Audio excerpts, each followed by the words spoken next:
All right, ladies and gentlemen, welcome to day 6 of the Louisiana Little League State Tournament here in Broussard, Louisiana. I'm Scott Frazier along with Ty Guidry, and we're here for the state championship game.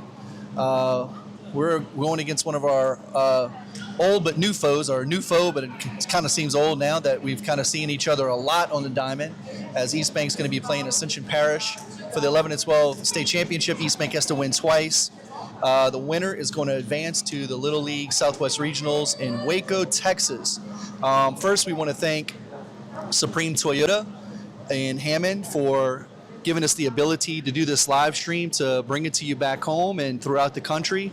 And we're excited to bring this game to you and show you the quality of baseball here in the state of Louisiana.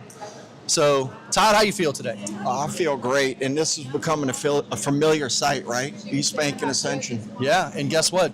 I don't think this is going away anytime soon, and this is the third year in a row that we have. This is the third year in a row that we're going to have two teams from District 2 fighting it out for the state championship, and we played Ascension 3 years ago. And the gentleman standing next to me, his son was a big part of Ascension with his son in winning the state championship and defeating us and advancing to Waco. And they advanced all the way to the championship game in Waco. In Waco. So with us is Coach Chris Scheck-Snyder. He's the head coach from Dutchtown High School. Good afternoon, Chris. Good afternoon, Scott. Thanks for having me. So what makes it such a great relationship is Chris's father-in-law was one of our coaches when Todd and I were at Rummel, Elmo Steiner, and he married, who was also a friend of ours in high school. His wife is Tori, and so his son is a player, Tanner, and Tanner, like I said, played for Ascension, and then last year Eastbank decided to put together an intermediate team, and then I reached out to you guys about joining us, and we went through Williamsport, got the official waiver for Tanner to come over to Eastbank and play for us. And Chris, tell us a little bit about your experience, you guys being a part of the initial teams at Ascension Parish, and then you guys coming over to play with us last year in the intermediate division as we advanced to the World Series in Livermore. Oh, it's been a great experience for me, Scott, as a high school coach and as a dad. Tanner was one of the first original players that started in, I guess that was 3 or 4 years ago. With Wayne Grenfield started our AP Little League division, and it's been a great experience for us. Each year, I think our program has gotten better and better. We're getting more kids involved in the Little League program, which has been big. You got to have the kids to do it. If you don't have all the kids and their families bought into being a part of the Little League program, but then you're not going to be the best you could be. And I think Wayne has done a great job of getting that out, and the success that our program has had. But I'll tell people all the time, and I told last year I was a part of that team with you, coaching that team. I think your team in 2017, 18, whenever y'all won it, is really what kind of sparked the Little League in our parish and made us as parents and as kids want to be a part of Little League, because we've always been a Dixie town. And, it brought Little League to us because we saw the excitement that you guys had on ESPN. And, what an experience to see. Yeah, and, Todd and I were talking about this throughout this tournament, that we've noticed over the years, especially here recently, Todd, that the talent level throughout the state has grown.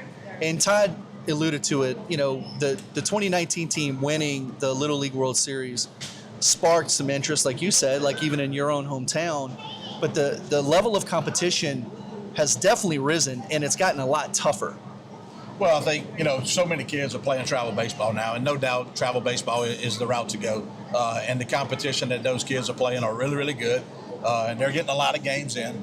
But then the thing that makes 12-year-old baseball in Little League tremendously challenging is, these kids at 12-year-olds travel, they'll play from a 50-foot mound, and then they'll get on this Little League diamond and they'll move it up to 46 feet. I'm just telling you, a kid that's throwing it upper 60s, even touching 70, it's coming in pretty fast. It's hard to hit. You got to make an adjustment, so it makes the game so exciting. You got to really play good defense and solid pitching to, have a chance to win this thing. So yeah, I mean, we were when we had that success in 2019, even before that, really. 15, 17, and getting on TV. Yeah, 15, 17. There were when we joined in 2014, there were. As far as being competitive programs, South Lake Charles was kind of at the upper echelon during that time. Gold standard. Yeah, the gold standard. You always had Lafayette, which we consider the godfather of Little League in Louisiana. Bossier was a decent program, and then we came along. And I think when we came along, everybody thought around the state, well, Eastbank's going to be somebody to contend with because they know about the kids from Jefferson Parish. They can play baseball, right? Yeah, I mean, it's been proven, sure. And then you have the high schools, right? From Rummel, Brother Martin, Curtis, Holy Cross, Jesuit. Yeah. And then the smaller schools as well. So the talent pool was always there. It was just a matter of putting it together and getting the kids to come to buy into playing Little League, Like Coach just said, the interest that the 2019 team brought to the state of Louisiana. Let's face it, no other team from the state of Louisiana had ever won the Little League World Series. South Lake Charles, I think, was runner-up for the United States side 1 year. 2008, I think. In 2008. And then, you came along. Look, from what I understood, I was in Williamsport with you. The whole state was in barrooms, restaurants, having watch parties. Yeah. So look what happened. Well, Coach, let me ask you this question, because in travel baseball, if you go and play in a tournament, you lose. You can just pay your money and next week go and play in another tournament. As a high school coach, when you get into your playoffs and it's win or go home, wouldn't you rather a kid have to face this sort of adversity that if you don't win, the season's over? And how, being that you got about 4 or 5 years under your belt now with the Ascension program, how is that helping your program? Because kids are coming in understanding the concept that it's a win or go home concept, and you got to learn how to play under these kind of pressure, that sort of pressure. I mean, Scott, it's one of the things people always ask me. This summer Tanner played with the 14-year-old Gonzalez team. We with Dixie. They always ask me why you continue to play in the summertime in the league, and to me, that's what it's all about, learning how to understand the importance of every single game, every single pitch, because it is do or die, win or go home. And then that's what I love about, I hate to say rec ball, but that's what I love about rec ball. It's whether it's Dixie, whether it's Little League, whether it's Pony. In order to advance, you have to win, opposed to travel ball, where, much like you said, you can pay your fees and go to another state championship. You can go to 6 World Series if you want to.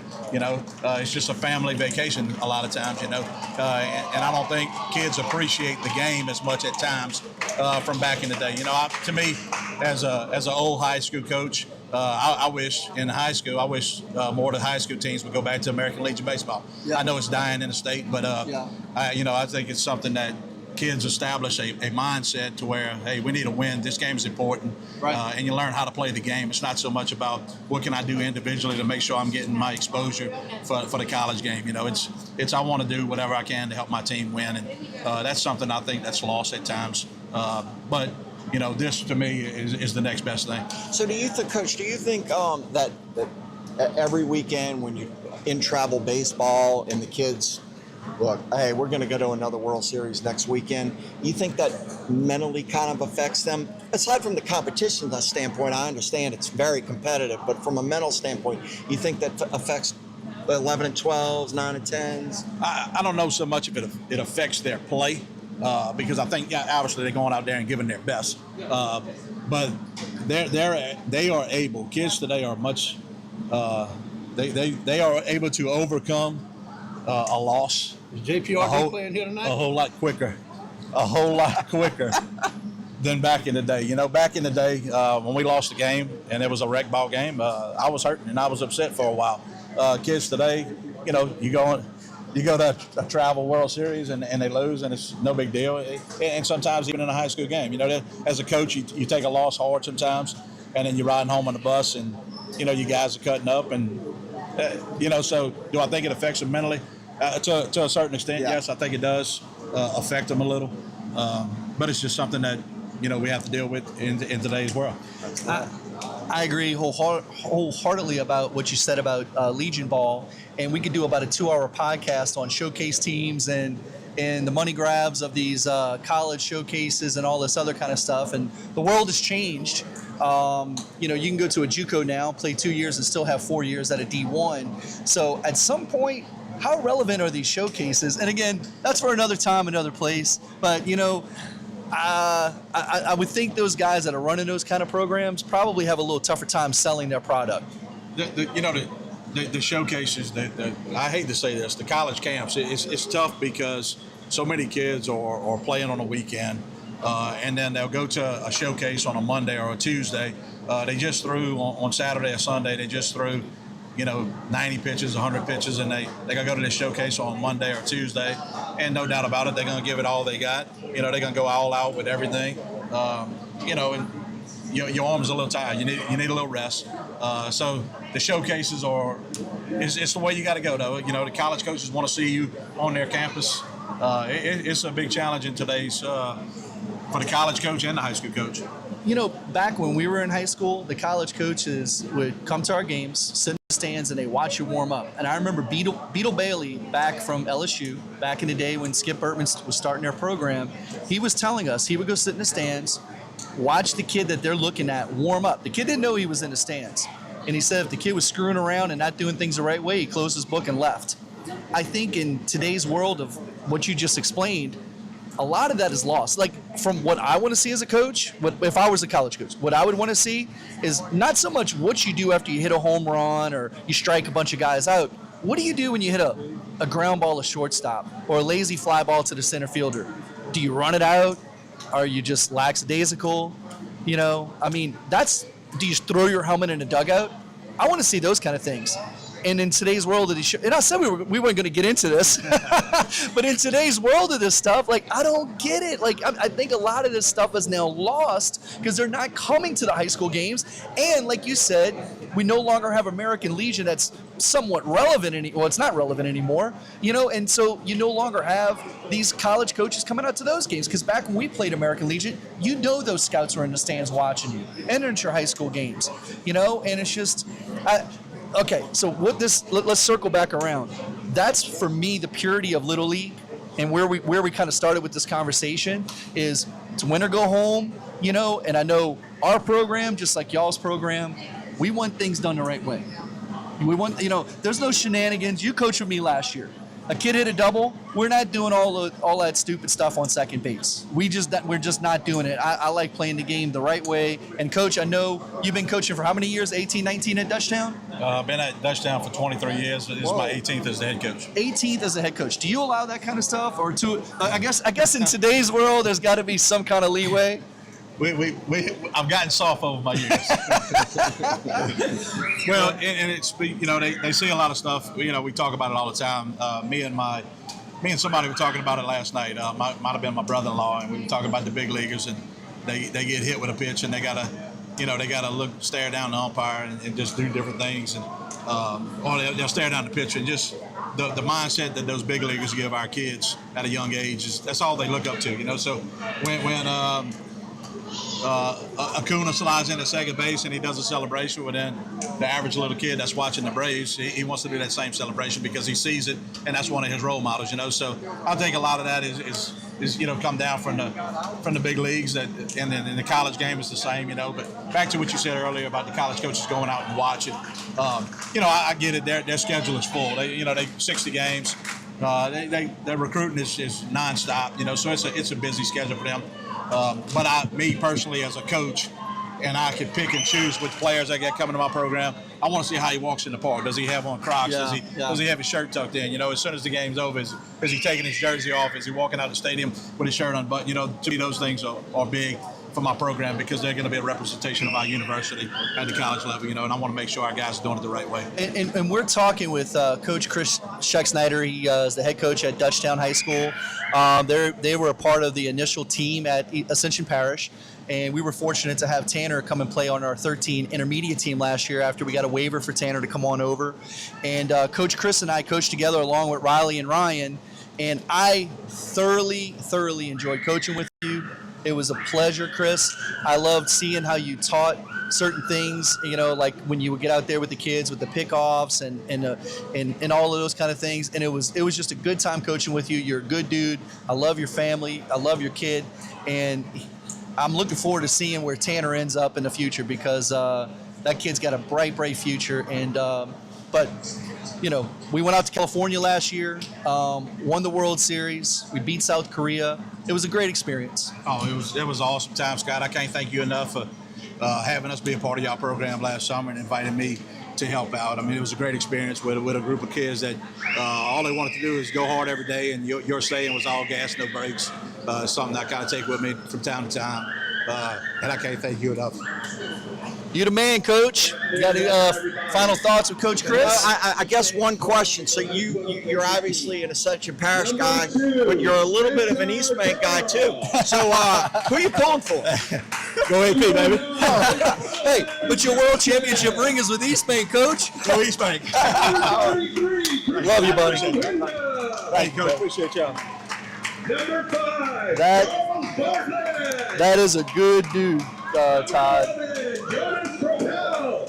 All right, we are getting the stage set for the Louisiana Little League 12-year-old state championship. Announcing Eastbank's starting lineup. Scott, why don't you go down that lineup? Yeah, we'll go down the lineup. So leading off for Eastbank is going to be Spencer Curl. He's playing center field.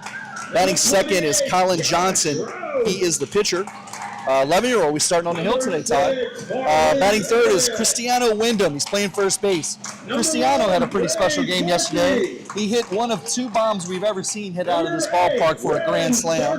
Batting fourth for Eastbank is Charlie Bartlett. He's playing third. Batting fifth is Jonas Krapel. He's our catcher. Batting sixth is Giovanni Wyndham at second base. Batting seventh is Dominic Palamro at shortstop.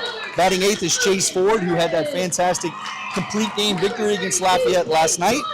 Batting ninth is Josh Rouse. Batting 10th is Marley Pettit playing left field. Batting 11th is Blaze Marquis. And batting 12th is Rin Surkoff, our right fielder. Listen, for those of you who don't know, these are 2 very evenly matched teams today.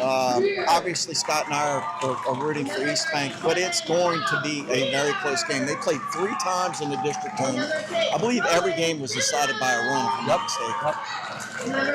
Yeah, each game was decided by a run. Eastbank won the first one 2-1. Colin Johnson pitched in that game, who's starting this game.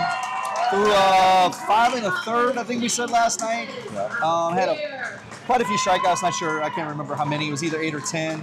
And then we lose. Ascension then in district had to beat us twice. Ascension came back and scored 2 runs in the bottom of the 6th. All right, national anthem, Coach. National anthem. We'll pause for 1 second.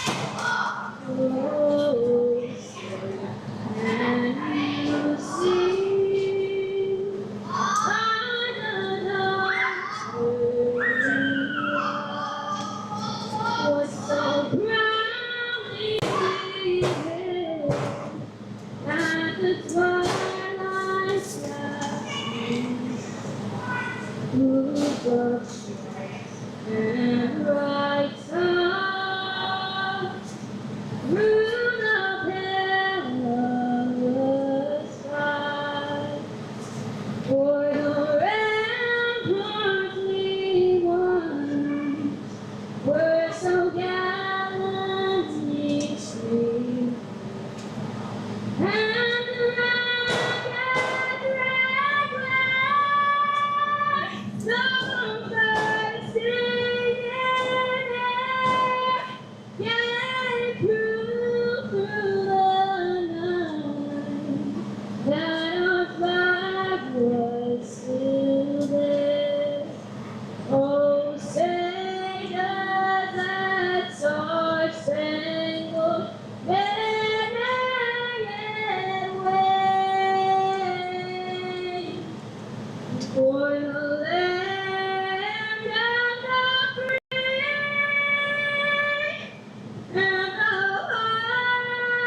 Another great performance. Yes, sir. Wow. All right, winner. So Eastbank's got to win twice. Eastbank's got to win twice. Okay, so getting back to the district tournament. I will play fair and strive to win, but when we win, I will always do my best. Play on. All So right, getting back to Little the League district pledge tournament. set. Colin Johnson threw. It's all good. I didn't touch the Zoom. Getting back to the district tournament, Colin Johnson threw the first game. We won 2-1. He pitched 5 2/3. Colin is starting for us today. The second game, I believe we started Josh Rouse, and Ascension scored 2 runs in the bottom of the 6th to beat us 6-5. And then we had to play the if game right after. Cristiano Wyndham, who if we can win the first game, I'm assuming we'll start the second game. Absolutely. He threw a complete game shutout as Eastbank won 1-0. So in the 2 games where our pitchers could potentially pitch, now their pitches are a little bit different. I don't think the matchups are identical, but it was 2-1 Eastbank, and then Ascension beat us 6-5, and then the Eastbank won 1-0. So this is going to be a low-scoring game, and it's going to be tight, and it's going to be a play here or there that's going to determine the winner in each of these games. Yeah, and listen, both teams have their staff fully intact.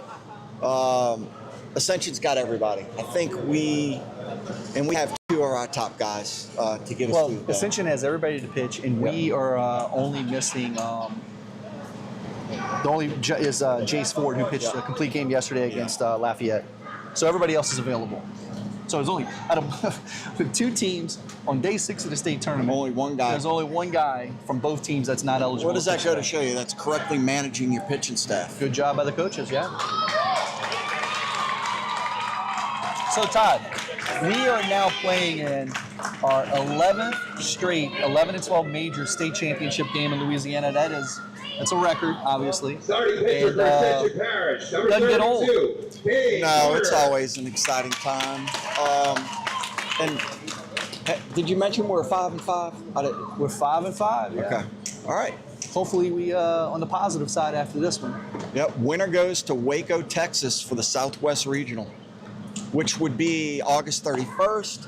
And the winner of this game would play at 4 o'clock against Mississippi. Starkville, Okay. Mississippi. So there's a quick turnaround. Unlike in the past where we normally had about a week and a half or 2 weeks in between, this one not so much. The winner of this game is going to have to leave on Tuesday morning to head over to Waco. And the first game is on Thursday. It's going to be on ESPN Plus. The winner of this game will play Starkville, Mississippi. The winner will then play the winner of Oklahoma and Arkansas. Yep. And then, so if you look at a bracket and the 2 Texas teams are on the other side, it's a favorable bracket for us. So the winner of this game is going to have a relatively favorable bracket going into Waco without really knowing any of the teams that are there. But we're just going off of past experience. All right, well, here we go, Todd. Here's game 1 of hopefully 2. And we've got Spencer Curl leading it off for Eastbank Little League. He's our center fielder. Pitching for Ascension is Kane Carter. And here's the first pitch of the game. And once again, this is all brought to us thanks to Supreme Toyota in Hammond. Kyle Goday, the general manager over there, has been nothing but fantastic in allowing us to be able to provide this broadcast back to you back home. All right, 1-1 count. He must be throwing pretty hard. Spencer is quite late on that fastball. And from what it looks like, this Ascension pitcher likes to work fast. Yeah, well, which I love that too, right? But it's always so hard to determine the velo from way back here. We don't have a gun, so not sure how hard he's throwing, but he's throwing pretty tough, pretty stiff. All right, Spencer fouled off another one, still 1-2 count. So what happens now? Pitch count's always a big, huge part of Eastbank, Little League baseball. Strike 3. He's throwing strikes. You gotta get up there and swing the bat. So pitch count's always a huge part of Little League baseball. Anybody that comes in relief, regardless if they throw 20 or not, you can't pitch if there is the if game. Right. Now batting is Colin Johnson. He is going to be our starting pitcher. He's filling up the zone, Todd. Get up there and look the swing. Yeah. And you're right. He's He's pitching quick, which I love for my own pitchers. I like that. Real late. Keeps him in a rhythm. Fundamentally sound right there. Pitcher got over. Plenty of time before the second out. The first two batters. Now look, huge pressure situation here, but our first two batters haven't been as aggressive in these two at bats like we've been in the past, right? And a lot of pressure in this game. Now batting is Cristiano Wyndham. He had an unbelievable game yesterday. 3 for 3, 2 stand-up triples, and he hit a grand slam about 360 out of this ballpark. Looked like a changeup. Yeah, dropped right off the table, and Cristiano swung right over it. 1-1 count, 2 outs here in the top of the first inning. There's no score. This is the Louisiana State Championship for the 11 and 12s. The winner's going to advance to Waco. Eastbank needs to win twice. I don't think he's going to give him a fastball right over the plate. Look, the bases, you got an empty base path. You know, he's not going to fool around with him. Yeah, you can see he's trying to be careful. Because he can make it 1-0 real quick. Yeah. 3-1 count, 2 outs. Cristiano is about 6 feet tall, 15 size shoot. Got jammed. Might drop though. Yep. It is. That's how strong he is. He fisted it right out into left center field. Yeah, the ball was off the handle of the bat, and he still got it over the shortstop Next up head. to bat, number 5, Charlie. All right, hey, something positive. Get a base runner on. So now batting is our 4th hole batter. He's our 3rd baseman, Charlie Bartlett. We've talked about this in the past. Sometimes a pitcher's demeanor, their confidence level when they're dealing with a runner, you know, changes them. Yeah, let's see. That looked a little high and tight. It's a little high in the zone, but hey, if you're going to give it to them, just give it to us. That's all. And it was probably a strike, but it was just a little higher up in the zone. That's a little low, a little down. He's not missing by much, though. No. So look, that just tells you, get up there and get ready to swing. Look at left field. Look at the if he can pull it. Ooh. Left fielder is shaded way over towards the gap. Yeah, I guess it's, you know, because of the speed, the velocity of this pitcher, you know, they don't think that he can come around on that and pull it. Yeah, well, even though he just pulled that one foul, but not with any authority. But if you can pull this one down the line, it's a run easy. Fouled it off. I would say he's, 73, 75 miles an hour? Oh, I don't know if it's that hard. No? No, I wouldn't think. No, we would have heard that if that was the case. Oh! That would have scored a run. Well hit ball. Man, yeah, well hit ball. It was kind of hard to tell if he was going to be able to get to it or not. Yeah. So with Eastbank, no runs, 1 hit, no errors, 1 runner left on base. So scores Eastbank 0, and Ascension Parish coming to bat. Let's see what his pitch count was. It's probably, if I had to guess, around 15. Maybe 16, 17? What you think, Todd? Yeah, I think 15 is my guess. Yeah, we did foul off a few balls. Maybe it's a little bit hard, but not much. I mean, if he just hits that 1 foot more to the left, we got a a 1-0 ball. Run came in and on second base. Fifth, huh? Yeah. Yeah, well, hey, look, those are those kind of plays we talk about. You know, it comes down to the little bitty things. And guess what? So far, their left fielder made a play that was extremely important early in this game. Okay, so their pitcher is at 17, so we're close. So pitching for us, I think this game's going to go by fast, buddy. Yep. Pitching for us is he's an 11-year-old, but he's not a typical 11-year-old. Southpaw, Colin Johnson. He every time we've seen him, he's looked very, very good. Todd. So, you know, I think AP's lineup has 5 or 6 left-handed hitters. So, you know, the matchup is good for us that we're throwing a lefty. And if we're fortunate enough to win this first one, we're going to come back with another lefty for the second game. Which is a 6-foot lefty playing first base right now. Colin's a little off right now, warming up. He's a gamer. He is a gamer, there's no doubt about it. He's also our second old hitter, and he's been in some bombs, Todd.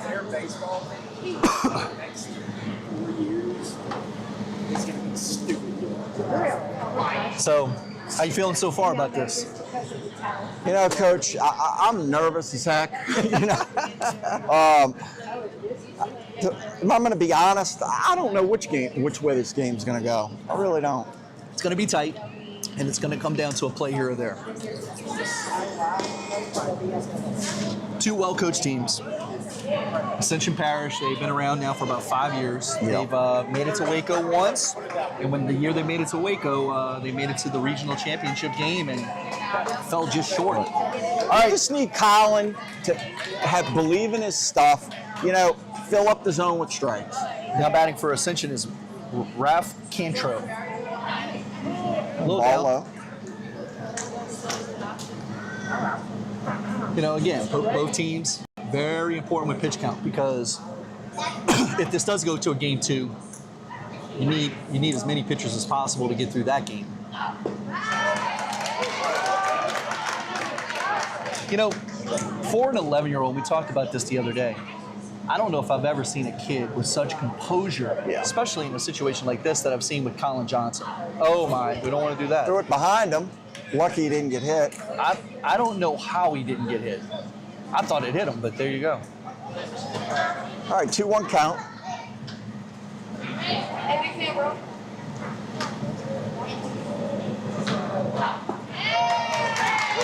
Two. You hear him grunt? He grunts when he throws the ball. Yeah, he does. Does it look like he might be overthrown just a tad? Oh, he's amped up. So 2-2 count here in the bottom of the first inning.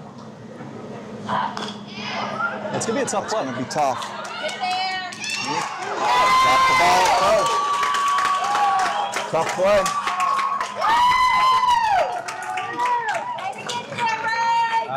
Bartlett made a nice play. It's going to be an error on the first baseman. All right. Situation here, nobody out. Second hole batter up. This is Logan Harris.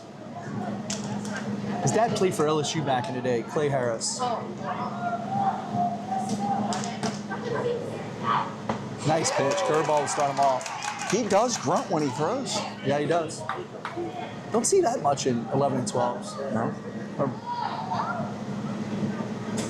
But look at his presence. I mean, he's just very confident. We just made an error, but no problem. Let's go. Oh, nice job by Capel. Yeah.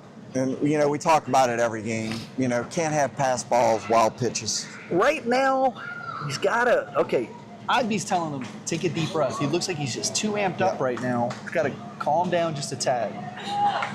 Another ball. But another good job by Capel behind the plate. So we got a 2-1 count. Again, top of the first inning. Eastbank did not score in the top half of the inning. Ascension Parish is up to bat. Eastbank needs to win twice, and this is game 1.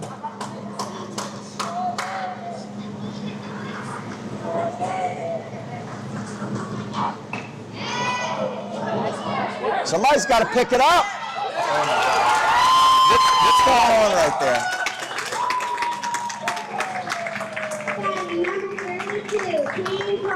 Well, this is a good spot for Scott to calm everybody down. We should have 2 outs. But like I said, good spot for Scott to. So talk to me about this, Coach. Who should have fielded that ball? Where should it have gone? First baseman needs to come up hard on that. Cristiano. Pick it up and tag him. Just tag him. Yeah. Yeah. There's no reason to sit back on that. So just come get the baseball and tag the runner. Just get the out right there.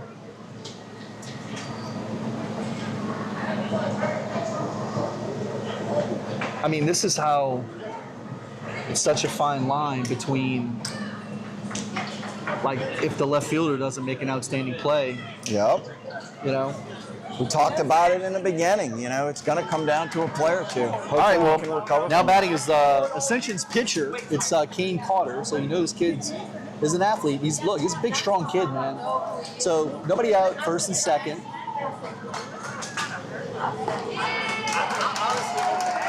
All right, finally got on top of a hitter. 0-1.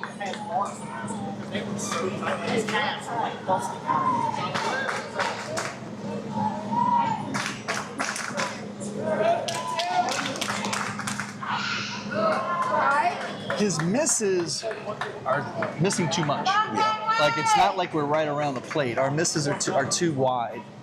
And I with the error at first and then not making the other play, driving up our pitch count. Way inside, 2-1.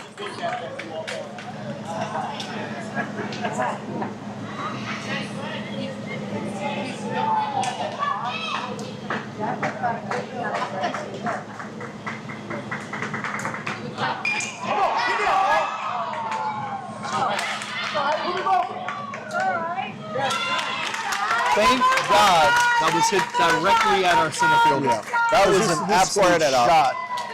All right, runner on first and third, 1 out. Bottom of the first inning. And look, you look at this and say, well, look, you get the out, you give up a run, just make sure we get an out here. But guess what? Every run is huge in this game. Oh, yeah. Huge. So, Landon Gotros coming up to bat for Ascension. Right now would be a great time for a strikeout or a little bloop in the infield. Coach, where would you like to see us playing in the infield right now? Mid-range? Well, it's a 4-hole hitter, so realistically, we got to get it out. But, I would have to imagine, assuming, and we haven't seen Ascension play yet, but assuming their coaches are aggressive, I would imagine at some point they're going to put something on here. Now, they may wait a pitch or two to see how this at-bat goes, but I would be surprised if they don't run the guy. Oh, my gosh. Got him. What a heck of a play. Heck of a play. Oh, my gosh. How huge is that? Jonas Capel just made a Johnny bench play that saved us big time. So that's the second out of the inning. A great job by Johnson getting to the plate. I mean, you could do that 100 times. I don't think those kids could do that more than once. That is unbelievable. Well, you know what? I'll take it. I will 100% take that. Boy, that's huge. And there's one of those plays we talk about. That's going to be like, you're going to look back at this game, Oh, my. We've only seen Colin pitch, one other time, I think?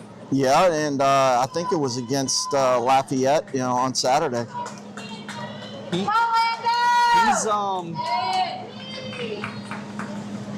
He's not settled in yet. No. So we got a 1-1 count, 2 outs. Ascension has a runner on second base. He's just When he's missing badly. Yeah. But look, hey, keep fighting through it. And he'll find his way. But you just got to keep fighting through it here. Throw a strike, make him play. Throw the ball low. 3-1. Pitch count's got to be rising. Yeah. Wouldn't be the worst thing in the world if, you got an open base at first. I know you want an out here, but, Yeah, I mean, I agree with that because then you have force out at every base.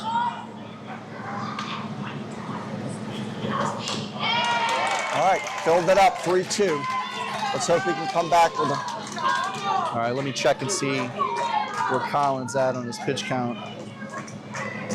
Well, he's only at 18, so it's not as bad as I thought it is. All right, so we got 3-2 count, 2 outs. Here's the pitch. Oh! Foul ball. Wow, game of inches. First of all, how does the kid hit that pitch? I don't know. He absolutely, it was kind of a protective swing. Oh my almost. God, that's crazy. He had a protective swing. Look, that kind of reminded me of me in pickleball the last couple of days. The ball was going to hit him, and then he almost hits a triple down the line. It was unbelievable. All right, so here we are again. 3-2 count, 2 outs. Oh, my goodness gracious. If we can get out of this inning, buddy, with no runs given up. That was close. Not here in the outside corner. I thought it was a good pitch. He was calling that earlier.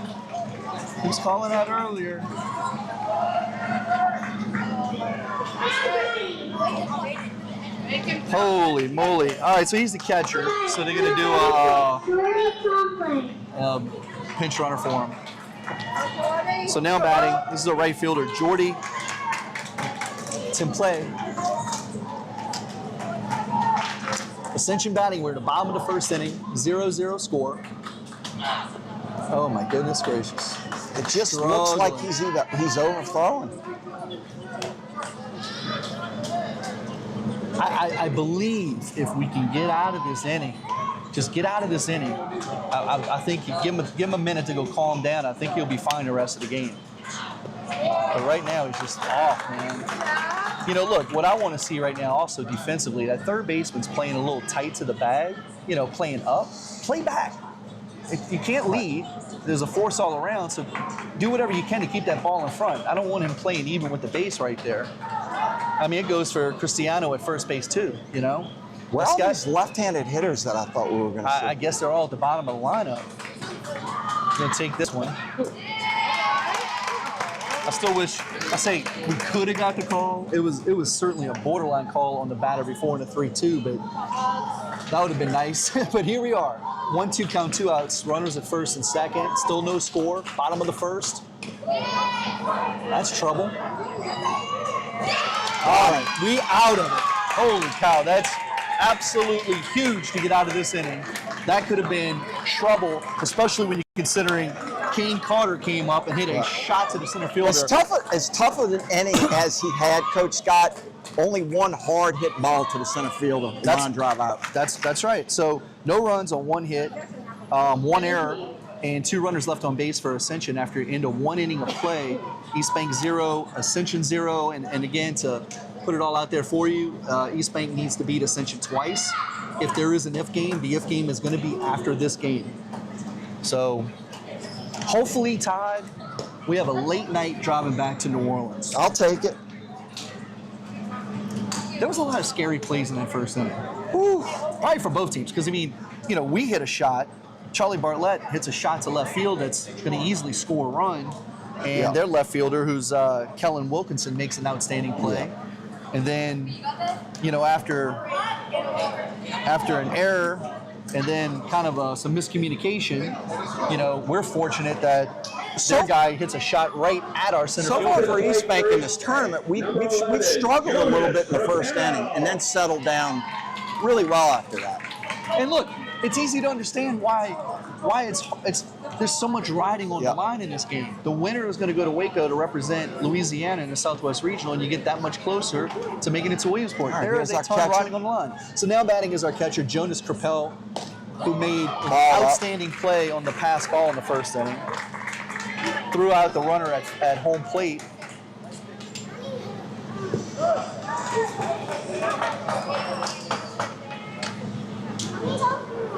All right, here we go. 1-1 count. That's a ball. Hey, it'd be nice to start getting up their pitch count a little bit. Yes, it would. Now, third baseman with them playing in too, Coach. I guess that's bunt situation. I heard he made some outstanding plays in district. Ball hopping him up. All right. Error. Hey, we'll take it. We'll take it. So now batting for Eastbank. Giovanni Wyndham. Now batting for Eastbank is our second baseman, Giovanni Wyndham. Another 11-year-old. We got 4 11-year-olds on this team that's going to be returning next year.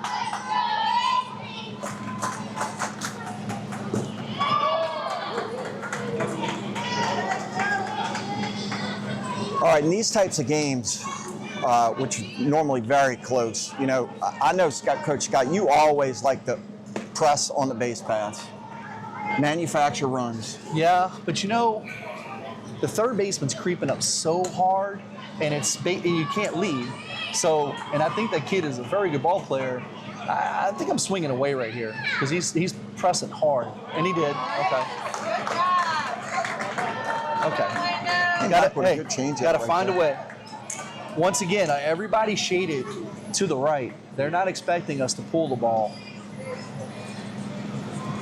So here we go, 1-2 count, nobody out. That's gonna be a double play, maybe. Double play. And we got him. And you don't see many double plays turned in Little League just because of how short the base paths are. That was a heck of a play by Nah. All right, well, with 2 outs, brings up our shortstop, Dominic Palermo, another 11-year-old. So we got 4 11-year-olds on the team, Todd, and they all 4 bat in the top 7 in the lineup. Ball's up a little bit. Got a good crowd here. Our 11-year-old team has showed up. They're playing for the state championship at 6 o'clock versus Lafayette. Ball low, 2-0. So Eastbank has a shot to win 2 state championships today, Todd, in 11s and 11 and 12s. All right, we got 2-1 count. We're in the top of the second, still no score. That's low. Hey, get that pitch count up. Get that pitch count up. Yeah, and you see a lot of kids at this age, 12 years old, when you're pitching to a little guy like this, you start to aim a little bit. Todd, we've seen some really, really good pitchers in this tournament. Oh, yeah. You know, a lot. Well, if the error doesn't hurt, Ascension, and we're done. So, no runs, no hits, 1 error, no runners left on base. So after 1.5, Eastbank 0, Ascension 0. So we're not being aggressive at the plate like we've been the last few days. That was a little better than the first inning. It was, but these kids have shown us that we have the ability to really hit the ball well. Yes. And I feel like the nerves are getting the best of us so far. And that's why in these kind of games, we need to somehow figure out a way to scratch a run across to get on top to help loosen our nerves a little bit. You know, I'm saying it. I feel we're nervous. Look, it appears that we're nervous. And again, rightfully so. There's a lot riding on the line. Look, I can't imagine what they're feeling. I'm nervous right now. Very nervous. Yeah. Yeah, and again, we were talking with Coach Chris Schucksnyder earlier from Dutchtown High School, and that's what makes this great, is that if you lose, there is no tomorrow. This is it. You know, you got to win to advance, and that's what makes it great. So let's see how he does coming out this inning. Normally, if a pitcher gets into trouble early, a lot of times he's going to come and settle down for the rest of the game. So you got to get to a kid like this early. We'll see what happens. We had Alex Lagasse as our pitching coach, pitched for Delgado. So let's see if he gave him some good advice. I meant to mention that earlier. Our coaches are Scott Leday, Ian Aguilar, and Alex Lagasse. Scott Leday has been a part of our program since 2020, along with Ian. Scott coached, he was the assistant on the 11 and 12s in 2022, 23, and then he took over last year as the head coach. And Alex Lagasse played in the Eastbank Little League program, graduated from John Curtis, and he pitched 2 years at Delgado. So now batting here in the bottom of the second inning for Ascension is Lane Turnage.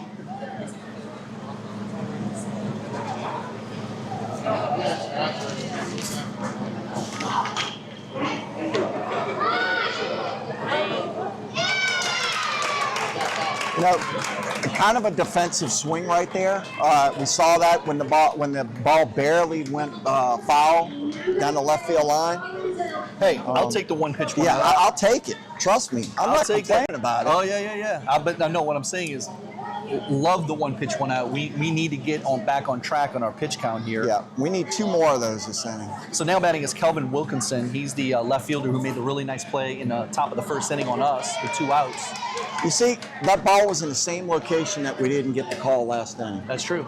Apparently he likes to bunt because the third baseman was playing way up. We can't miss like that.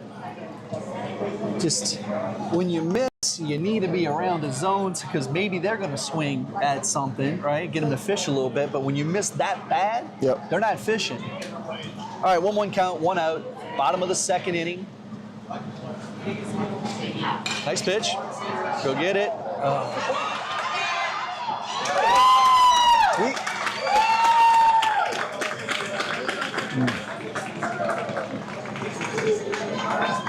All right, Coach, that's what drives up pitch counts. Yeah, those kind of plays hurt, man, and it just makes the pitch counts go up that much higher. All right, with 1 out, brings up first baseman Trace Pierce. Here's a lefty finally, Todd. We've seen a couple of them. But, Coach, what this does is it turns over their lineup and gets them back to the top of their order. It's also been uncharacteristic of what we've seen. I mean, that's now the second error, and we also, the other one would be considered a hit on the ball that dribbled towards first base. That really is kind of an error, you know? I mean, it's these are plays that we need to make to help our pitcher out and to keep that count down. All right, 1-2. I just feel his motion right now, unlike the other day, is A little herky-jerky. it's not fluid. He's not just fluid with his release. All right, he went fishing on that one and got it. All right, 2 outs, runner on first. Bottom of the second inning, 0-0 here at the Louisiana Little League State Championship. Now batting for AP is Towns Meir.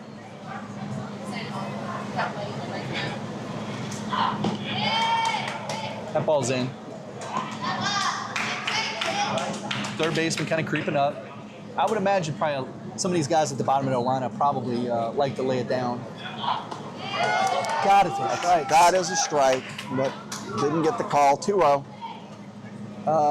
This is a 9th hole batter for Ascension. Again, we do the continuous batting order, which we've talked about a lot, which we can't stand.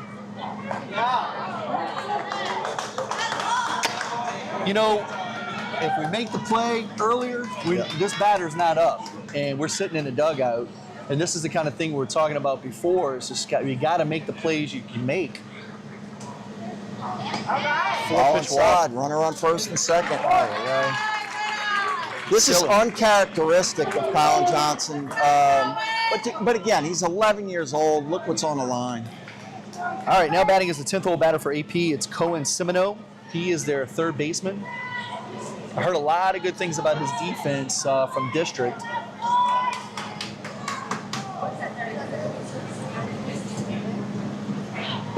So Todd, this is second inning in a row.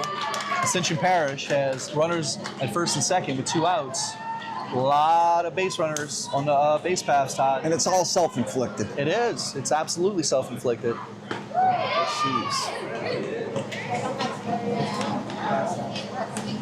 I mean,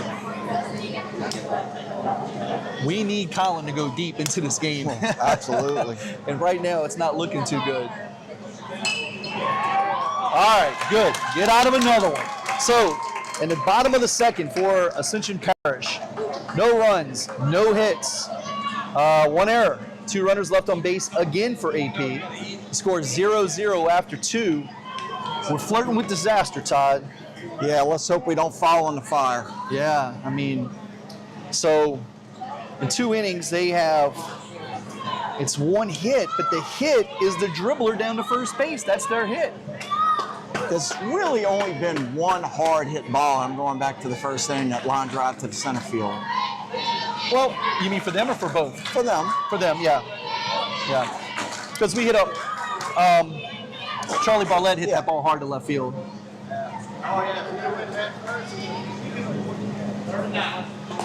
Oh, these games are tough. Todd, you knew this was going to be like this. I know it. I don't have to like it, though. I don't like it. I don't know what's harder. Standing up here and sitting with you talking, live streaming and announcing the game, or being in a dugout. And honestly, I think it's easier being on the field. Well, because you get to move around the pieces, Coach. I mean, now you're standing up here and you're helpless, kind of. Number 21, Jace Ford. All right, now batting is number 21, Jace Ford. He was our pitcher yesterday when we defeated Lafayette 10-1. Jace threw a complete game, absolute gem. Awesome game. Base hit. Base hit. Aggressive, too, right, Coach? Hey, look, the kid is around the plate. Get up there, be aggressive, and let's go. Let's get after it. Number 21, number 28, Josh Rouse. So now batting is Josh Rouse. He's the one against Sulphur. He got it all going. He's the one that really got us going, where we start really, really swinging the bat. And every time he comes up, I think they play him too shallow in the outfield, Coach. I mean, he gets a hold of a ball, it's going over there. Center field is pretty deep, though, Todd. Left field is relatively deep. But look at the left field line. Like, it hit him. It hit him, huh? Guess Nope. not. Guess not. So 2-0 count. We're in the top of the third inning. Still no score. This is game one of hopefully game two. That's deep, but It's over his head. Stop him there. Stop him there. Stop him there. I mean, once again. Oh, trouble. No. Oh, dropped it. Wow. Oh, my goodness gracious. Okay. We were just talking about before that play. I felt that they were playing him way too shallow. And you were right. Okay. All right. You were right. He launched that sucker about 245. And look, if you're watching from around the country, this center field thinks it's at 253. Way too deep than it should be. 253. And he just hit it at least 240. All right, now batting for Eastbank is Marley Pettit, our left fielder. Hey, we have a great... Oh, by the way, super lucky the catcher didn't make that play right there. And that ball bounced off the backstop right to the catcher. Yeah, I don't know who sent him or if he went on his own because it's like, dude, there's nobody out. What are we doing? But, hey, worked out in our favor. Marley Pettit up. Ascension's infield is playing in. This is a huge run we got to squeeze in somehow, some way. Umpire's tight, but he's consistent. We got a 1-1 count. Eastbank up 1-0. No trouble. Good job of the pitcher being calm. He didn't panic. He stayed calm and made the play. All right, now batting for Eastbank is our 11th hole batter, Blaze Markey. Todd, we got to score this run somehow. Another run. I mean, that just relieves Colin Johnson when he goes back on the mound. Look, Gives him a just punch this ball. The infield is in for Ascension. Just punch this sucker right over the second baseman's head. It's low. Even on a pass ball, I don't know if we can score on this. It's going to have to be, that ball's going to have to bounce and careen towards the Got to be aggressive. Got to be aggressive. 1-2 count, 1 out. You got to find a hole here. Got to get this run across. It's a way to fight. Good job. I can't emphasize enough how important it is to get this run in. 1-0's one thing. 2-0's a whole nother thing. Especially in a game when you know you're not going to score many runs. That's up. 2-2 count. All right, come on, Blaze. Be aggressive, boy. 2-2 count, 1 out. We're in the top of the third. Eastbank leading 1-0. Fighting it off. Yeah, hey, fight off. Keep fighting. Yeah, don't wait till.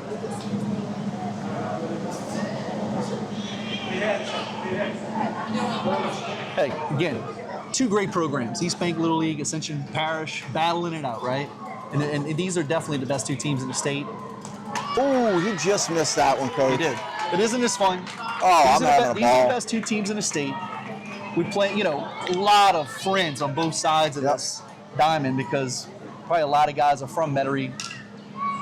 He keeps on fighting all pitches. I love this. Yeah. And by the way, this is the 4th time playing Ascension this year. Yeah. But what I was saying, you got a lot of people that live up in Ascension that used to live right by us, Another that's the 5th in a row. Hey. Click. You're right. On the clicker. Keep clicking those pitches up. This is a great at bat. It'd be an extraordinary bat if you get a base hit here. Ball inside. Ball in. Hey, this is already a great at bat.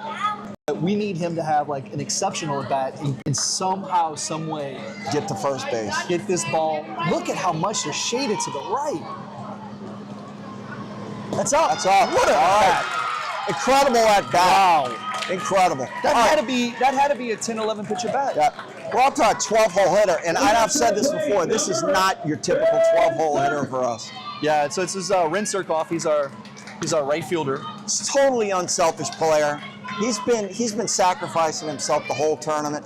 Let's hope we can get another one here. Just lift something to the outfield. Center field, right field playing pretty deep.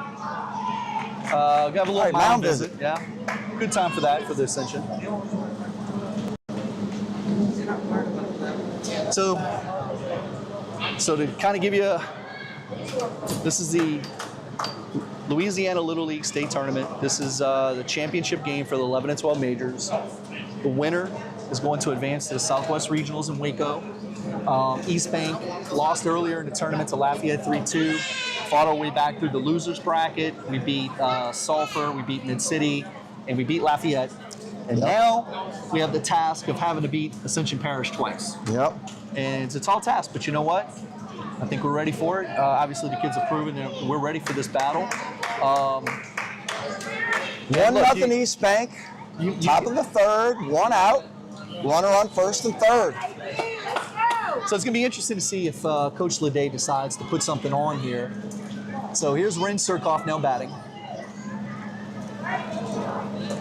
Sun's starting to peek out. Yeah, and you know what else? The crowd is getting thicker. Well, you got the 11-year-old team starting to show up for that state championship game, and they're all kind of hanging around watching. That is one of the most unlucky things that possibly happened right there. Line shot to the third baseman, and I will go back to this. 2016, that happens against Lafayette. Hold on 1 second. So for Eastbank, 1 run on 2 hits, no errors, and 1 runner left on base. So Eastbank picks up a run. So as we go to the bottom of the third, Eastbank leads 1-0. Go ahead. You know, that's a mirror image of what happened in 2016. We're playing Lafayette in the state tournament opening game. Bases loaded. We're about to bust this game wide open. And same play right there. Same exact play. Line shot to the third base. When he falls on third, double play. They're out of the inning. And we end up losing that ball game, actually. Yeah, we did. Man, that's a tough break. All right, let's see if Colin can settle down a little bit more. That here. is Get a his pitch count tough down. break. Oh, my goodness gracious. That's one of those kind of plays right there. Oh. If that ball gets by him, because where the left fielder's playing. Yeah, that scores 2. It's scoring 2, so that makes it 3-0 with probably a guy on second or third base. I mean, that's a huge turning point. That was hit. I mean, Ren hit it on the screws, unfortunately, just literally right at the third baseman. And like I said, Ren, not your typical 12-hole hitter. No, absolutely not. We talked about that many times that, you know, you could easily see Ren being a second hole hitter for this team. But, man, that's what makes us so strong. You know, we have such good hitters up and down the lineup. And you know what? Okay, we get 1 run. We were praying to get 2 there. Well, we were kind of blessed to get that run. Being he had us dead to rights at home. Hey, great point. Great point. Yep.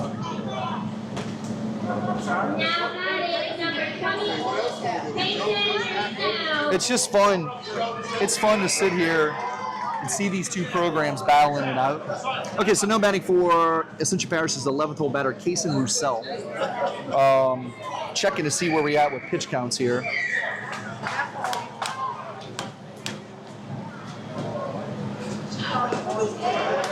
Yeah, so all their left-handed hitters are down in the second half of the lineup. All right, so Collins at 39, their guy's at 50. So 3 out, 50 for their pitcher. 50 after 3's pretty high. Yeah. But look, a lot is attributed to Blaze Markey's like 10 or 11.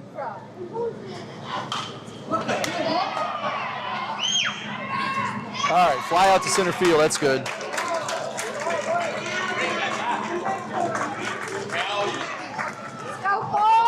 All right, so now batting for Ascension Parish is number 12, Matthew Bamber. I am scared to death some of these kids are going to run through these courts and not go to this camp. I don't know what to put there. We don't have anything. Maybe the box. I don't know. Try to drag it down to third base. Ooh. So we got a 0-1 count, 1 out here.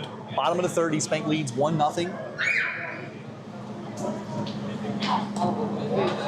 Missed up. It's going to make it challenging for both coaches in whatever decisions they decide to make when it's time to bring in another pitcher on who they're going to bring in. Because whoever comes in the pitch no matter how many pitches you throw, they're burned for the next game. If we go to an if game. That's a great point, Coach Scott. 1-2 count, 1 out. We'll take that, buddy. Needed that. Holy cow. Now batting number 2, Ray Cantro. All right, okay, so now we're back to the top of the lineup. This is Rafe Cantro. He's the second baseman. He's the second baseman for Ascension. His first time at bat, he grounded to third base, and we had an error on the play at first base.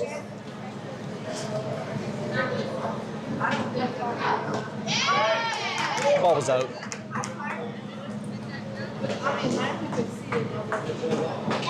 Man, going back to, like you said, though, we're fortunate to score the run because the catcher drops the ball. Yep. But, man, it would have been nice to get a couple more runs that inning. That's All low. I guess a little low. 2 out. Look. Settle down. Nobody on. 2 outs. Let the kid hit the ball. Yep. Struggling.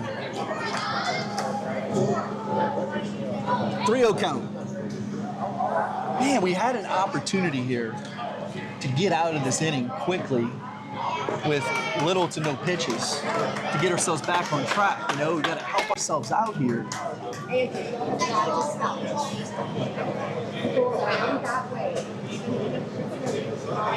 All right, ball out. Strike 2. Ooh.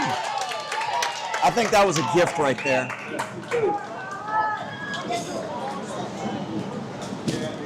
Somebody's going to trip on this wire and that camera's going to go flying. And I hate to lose $2,000 in that camera. All right, here we go. Go make the play. Nice flip. All right. Nice job. All right, so for Ascension in the bottom of the third inning, no runs, no hits, no errors, no runners left on base. After 3 innings of play, Ascension 1, Eastbank Little League Give me 0. a pitch count, Coach Scott, on Colin Johnson. All right. I would say it's going to be, if I had to guess, 52, 53? 50 to 52 would be my guess, Tom. They keep coming, Coach, through the camera.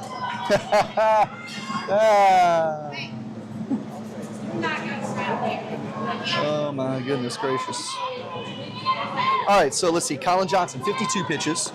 And for them, their pitcher, Kane Carter, is at 50 pitches. Yeah. So you can't go more than 85. Can't go more than 85 in a Little League game, so you can. We put that on there. Hey, come over here for a second. So after 85, got to pull them. All right, so with me now is the president of Ascension Little League, Wayne Grinfeld. Hello, Wayne. What's up, Scott? So, how are you feeling about this? Because I'm a little anxious. Nah, you're always anxious whenever you get to this point, and if you're not anxious, then ain't no use to be here. How great is it to have 2 programs like this battling it out for the state championship? Curl. We respect one another. It's a fierce competition, but again, the respect is there between us both, right? Well, hold on one second. So now batting, leading off the top of the third inning for Eastbank Little League is Spencer Curl. He's our leadoff hitter. So you have two programs, very similar, battling it out, They know each other, and we have ultimate respect for one another, without a doubt. but we're going to compete like crazy against one another as well. Oh, that's what it's all about. I mean, like I told our league, our district is the SEC That's of right. Little League baseball, and but our kids All right, get out, 3-0. play hard. We got both teams are well coached. Both teams do a great job, and they prepare themselves for this situation. That's right. I'm hoping we have a late night here tonight, Wayne. I don't know about you. Absolutely not. So Spencer Curl walks. We need that leadoff hitter. Let's get together in between games if we pull this one out. Johnson. So Wayne's a good friend of the program. We helped those guys out when they were getting their program started. Now batting for Eastbank is Colin Johnson. He's our pitcher. Number 2 hole hitter. Their pitcher's starting to kind of. He's starting to labor a little bit. Yeah. You know, he was peppering the zone for the first 3 innings. Finally, he's looking like he's laboring a little bit. Well, if we have a walk in this situation, I love the fact that it's Spencer Curl, considering he may very well be the fastest player I've ever seen in Little League baseball. And I'm not just kidding when I say that. Like, the kid is literally probably the fastest kid I've ever seen in Little League baseball. Yes, he is. He had a triple a few days ago, and before I blinked, he was on third base. Oh, good job by the catcher. Todd, these games here, somehow, some way, you just got to find ways to scrape a run here, scratch across a run there. It's every run. And look, is just so important. We're at the top of our lineup now. We got a runner on first. This is a great opportunity. Right at him. Oh, safe. Go, go, go, go, go! All right. Okay, we lucked out right there. That was very close to being second time that's happened to us in this game with a line drive force out. So now batting Cristiano Wyndham, his first at bat, he had a base hit. He fisted it to left center field. Cristiano hit a ball about 260 yesterday out of center field for a grand slam against Lafayette. And he had 2 triples that were, he should have had 3 home runs yesterday if we're playing on a regular Little League field. Typical field for Little League is 225 feet. The field here is 230 down the lines and 253 in center. And they're not playing with him right there. They're trying to nibble on the corners, but they're going to walk him. Which realistically, if I was their coach, I'd do the same thing. Well, but you got pitch counts to worry about too. Well, but even if you put him on, I think they add the 4, and that's what I was going to say, is that you got to add 4 anyway. Look, I'm glad he threw a strike right there, honestly. That's a ball 4. And look, that's smart. I'd do the same thing. The way he's swinging about. Okay. So with 1 away, Charlie Bartley coming up. He's our third baseman. He hit a shot to left field. Left fielder Kellen Wilkinson made an outstanding play in left field to save a run. They're playing him more straight up this time, Todd. You know, Charlie's a very strong kid too. He can absolutely crank the ball. And unfortunately, he misses coming back next year by 3 weeks. Ooh. I know. He's going to be a beast next year. All right, 2-0 count. Yeah, their pitcher is certainly not as sharp as he was in the first couple innings, but guess what? It is incredibly hot out here today. Oh, nice pitch. And you know what? That's a great take. Yeah. 2-0 count. He was going to get jammed on that, so I'm glad he didn't swing. So 2-1 count, 1 out here. We're in the top of the 4th inning. Hard hit just right at him. Nope. You remember when we were talking about flying around the base pass, Scott? That just created a run for us. There 2-0 it is. Eastbank. There it is. That's right. Speed kills, baby. Speed kills. Next up for Eastbank, number 11. That run is huge. Huge. So now batting is our catcher, Jonas Capel. We have 2 outs. I mean, that was a hard hit ball, but it just gets eaten up by the turf, you know? But that was a hard hit ball by Charlie. The ball's up. I don't think he stopped running when he turned to third. I think he had his mind made up. No, he did. But when the first baseman couldn't quite grab it, as soon as they hit the ground, he took off. He did not hesitate.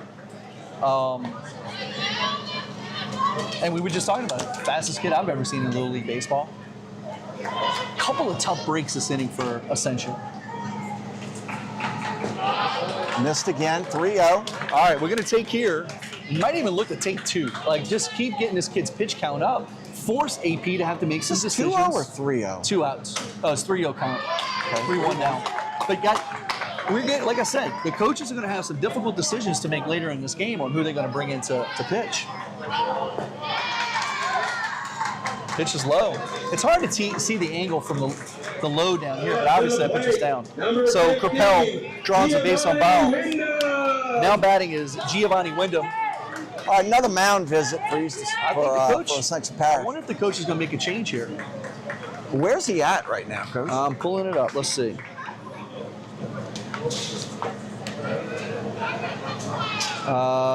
So Kane is at 70 pitches. So he's done. Kane's coming out.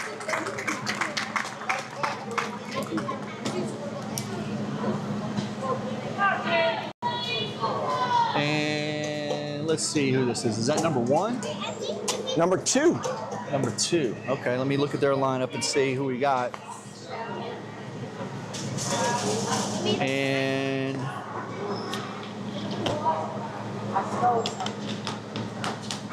this is going to be Rafe. Raf? How you pronounce his name? Raf? Rafe. Okay, Rafe Cantro is coming in to pitch for Ascension. He is there, started at second base for him. Got a good little curveball warming up.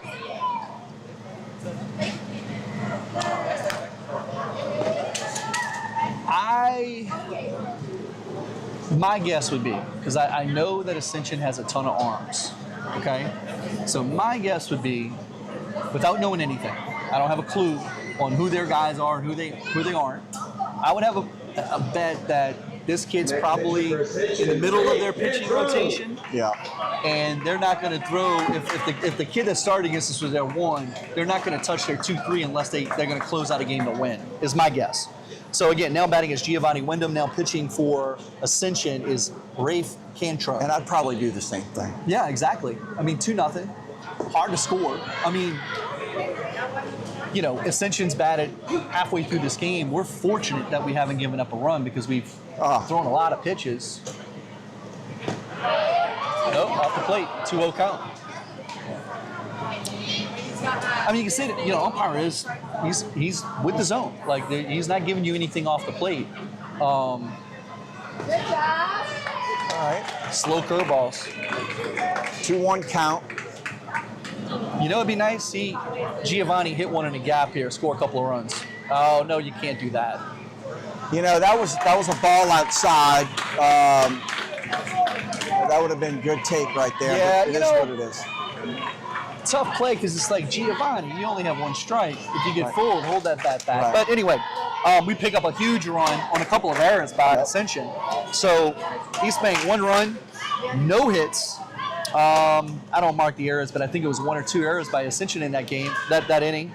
And we left a couple of runners on base. So as we go to the bottom of the 4th, Eastbank 2, Ascension 0. Colin Johnson coming back out to start the 4th.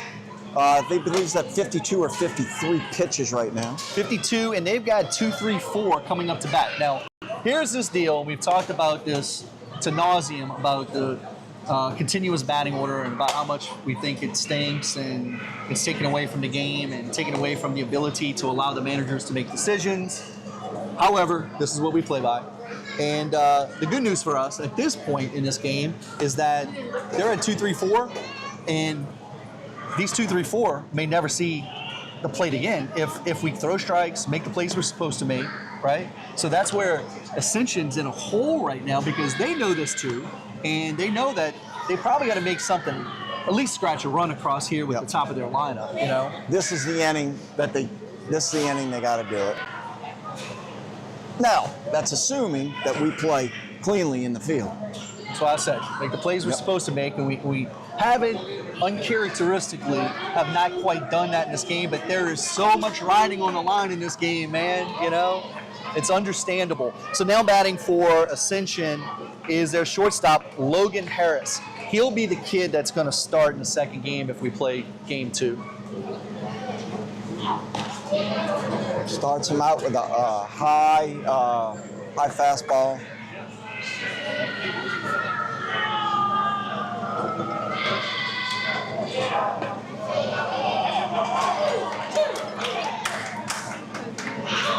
All right, we got a 1-1 count. We're in the bottom of the 4th inning. Eastbank's leading 2-0.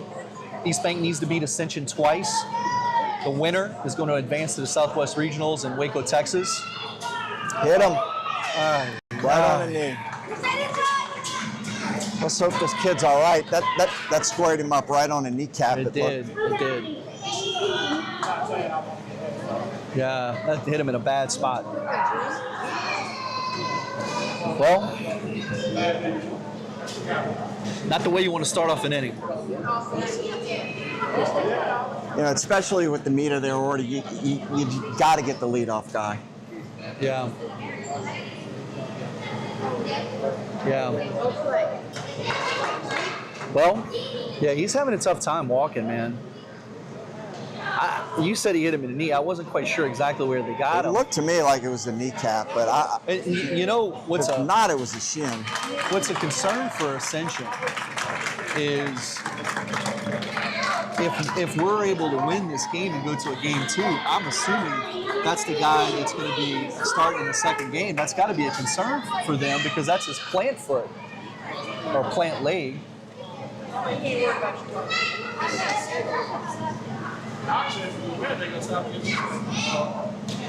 All right, so here we are. We're in the bottom of the 4th inning. This is the Louisiana Little League State Championship If that game. does hurt him from pitching, I don't want to win like that. Oh, no, I understand that. But we're in the Louisiana Little League State Championship game. Eastbank's got to win twice. Eastbank is leading 2-0. We were fortunate last inning and were able to scratch across the run. All right, now batting for AP is Kane Carter. He was their starting pitcher. Hey, there you go. Bounce back right there. Good job by Colin. You know what would be nice right here, Todd? Double play. I'll take it.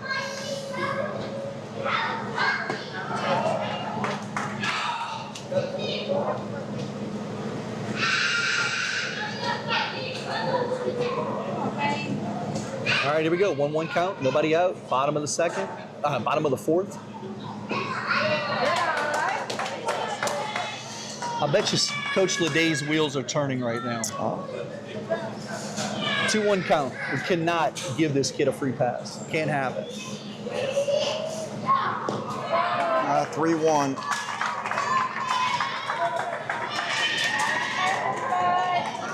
All right, 3-1 count. Got to dig down deep here, Colin. Come on, buddy.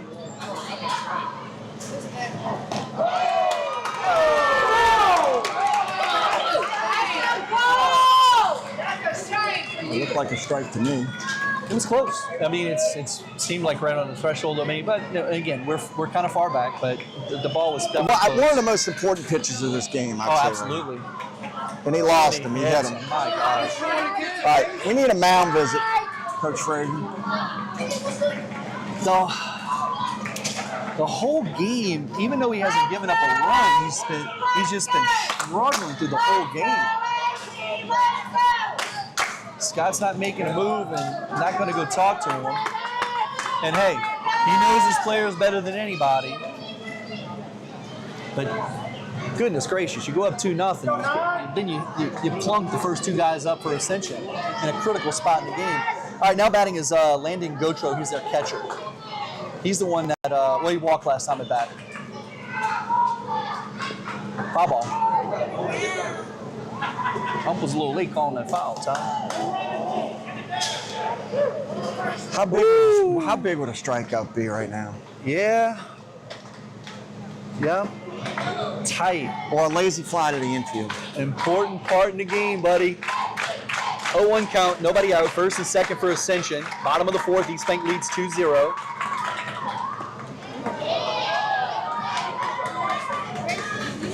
It looks like if he bunts it to 1st, Cristiano's right there and can easily make that throw to 3rd base.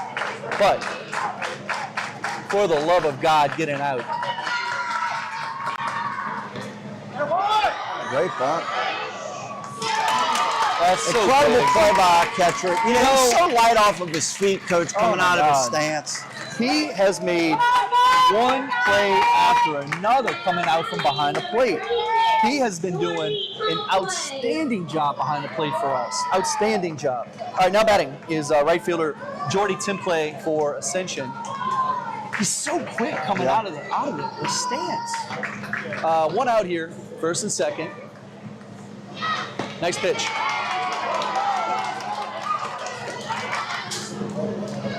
Got to find a way. The pressure's building. We're more than halfway through the ball game now. Thank you.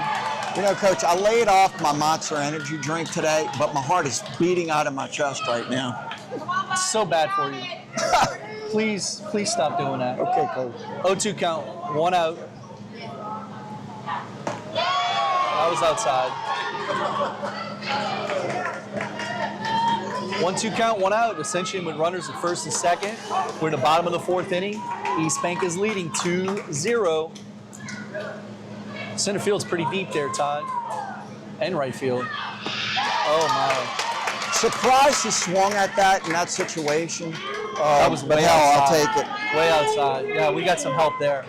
All right, you got to push the third baseman back, coach. First and second, forcing any base. So this is number 5. Marlon. This is Lane Turnage is up. He grounded out to second base his first time at bat. I want to give a shout out to Marlon out in Williamsport. He was your the uncle for your team. Yeah, Uncle Marlon. 2019. Uncle Marlon, Thanks, Uncle Marlon, Chuck, for tuning and in. Uncle Tuning Sam, in. man. Wonderful, terrific fellas. Nice pitch, Colin. Look, this kid is showing some heart out there, buddy. And he's 11. He has been battling. He hasn't had his best stuff today, but he keeps fighting. All right, 0-2 count.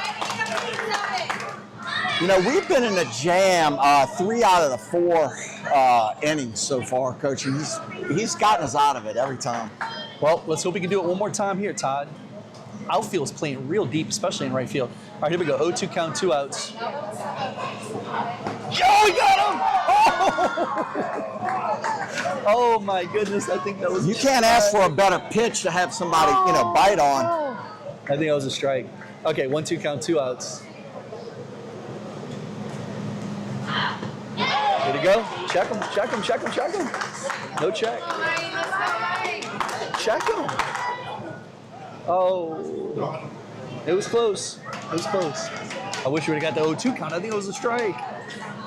Maybe it was a tick off. Here we go. 2-2 count, 2 outs. Oh, ball That's up, 3-2. Oh, Coach, we can't lose him here. So many important spots in the game, and here's yet another one. 3-2 count, 2 outs. Got him. Oh my goodness. Wow. I tell you what, if I'm a high school coach in a city in New Orleans, I'm working the NIL deal to get Colin Johnson signed, buddy. Holy cow. Wow. That kid is tough as nails for an 11-year-old? Are you kidding me? All right, for Ascension Parish in the bottom of the 4th. No runs, no hits, no errors. 2 runners left on base. Again, I think at least 6 left on base. So after 4 innings of play, Eastbank stays on top, 2-0. Holy moly. Todd, it is unbelievable how this kid keeps fighting back. It's incredible. Yeah, just an incredible performance. Wow. Unbelievable.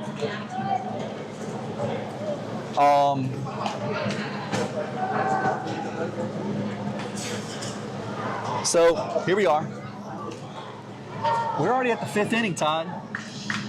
Yeah, now you start counting outs, right? I'm dying up here. This is hard. This is tough. Holy cow. It's tough for us, and we're, very much a part of our league. No different than Wayne Grenfell with Ascension. Can you imagine what these poor parents are going through right now? Oh my goodness. So now batting is shortstop number 7, or 7th hole batter, Dominic Palermo. This is Ascension's second pitcher. So this young man will not be able to pitch if there is a next game. Oh, nice hit. That's shot down the left That's going to be a field triple. That's going to go for 2, possibly 3. I think they're gonna hold him up. Good job by Scott. They're gonna hold him up. Hey, great job by the left fielder once again. Wow, way to start it off. That's a great job by Dominic Palermo. Dominic Palermo hits a shot in the left field line. The left fielder did a phenomenal job to get to that. He got ball. over there quick. He did get over there quick. He's made a couple of really nice plays out there for AP. Now batting is Jace Ford. He had a single his first at bat. So nobody out, top of the 5th, Eastbank leading 2-0. If Eastbank wins this game. Now again, the left fielder was positioned correctly. They're playing him the pull now. Now that the original pitcher isn't in the game. Is that going to drop? Tag up.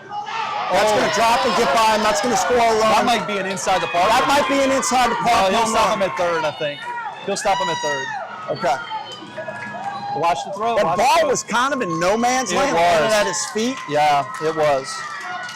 I'm going to mark that as a base hit, and then I have to give the. You have to. And then it's an E8 after that. Okay. We have a phenomenal opportunity here. And to kind of start really opening up this game. There's nobody out. We have a runner on Talk third. about Rouse's last at bat. Oh my God, he crushed another one. Oh my God, he caught it. He caught it. Those are 2 balls that are 2 home runs, Coach. So would he'd be 2 for 2, 2 home runs on a normal Little League fence? That's right. Hey, we're loosening up now. Yes, we We're are. starting to loosen up. So now batting 4 with 1 out. By the way, that ball was probably hit about 230. Yeah. So now batting is Marley Pettit. He's our left fielder. They're going to check him at third. He tagged, though. Safe, yeah. Okay. Just setting the stakes because you can't see our scoreboard. Look, next year we're going to be able to have the scoreboard on our screen, hopefully. Yeah, we're totally new at this and doing the best we can. 4-0 Eastbank. 1 out. Bottom of the 5th. I mean, top of the 5th. Huh? Ball was way in his eyes, and he karate chopped that sucker. Hey, it seems like our kids are settling in a little bit and starting to swing the bats like we've been seeing them swing it the last few days. Nice pitch. Hey, the inning started with Palermo with the sweet double down the left field line, you know. How big are these 2 runs? And, you know, in case Colin Johnson needs to come out of the game. It's huge.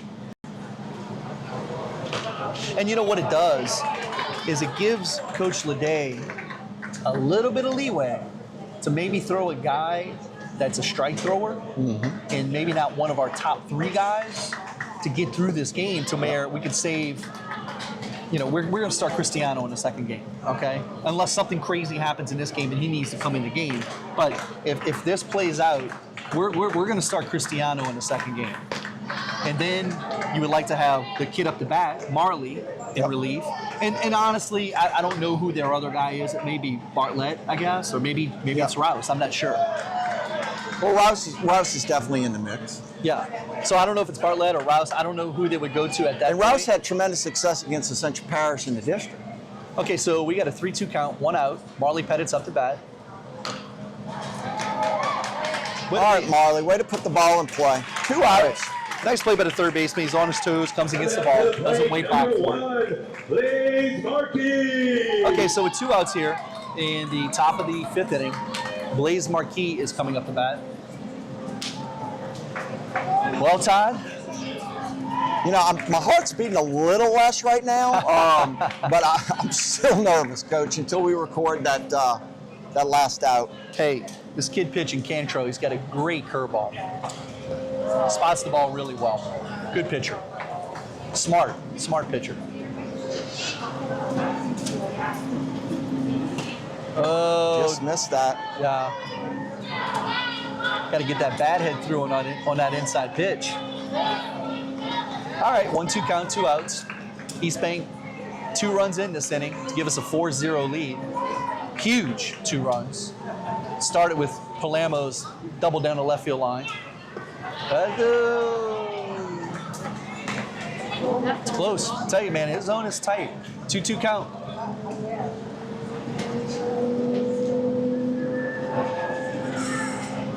Hey, way to fight. Hey, let's talk about Blaze. Yep. It went for naught last inning, or the last time he was up the bat because we hit the line drive to the third baseman right afterwards. But Are you talking about him fouling off all those balls? he had like a 10 or 11 pitch at bat, which he did. helped get that other pitcher out the game. I mean, his eye is incredible, and he did a phenomenal job in what he's doing right now with staying alive and at the plate. The turf just kills it. The man. turf is just eating up these balls. Yeah, I was going to say base hit, and then the turf just smacked it down. All right, nice play by the shortstop. Eastbank picks up 2 runs on 2 hits. Huge hits. 2 huge runs. So Eastbank now leads 4-0 as we head to the bottom of the 5th inning. All right, Colin Johnson back out on the mound. What's his pitch count right now? All right, let me check. You know, Thank you. And so look, we just had an Ascension Parish parent thanking us for doing this live stream, and we know there's a lot of families in Ascension watching this game. Yep. And we've talked about it earlier. We had Coach Chris Schecksnyder on earlier. He's a coach from Dutchtown. We had Wayne Grinfeld on earlier. There is a ton of respect between these two programs. And if it's not us going to Waco, I want it to be Ascension. 100%.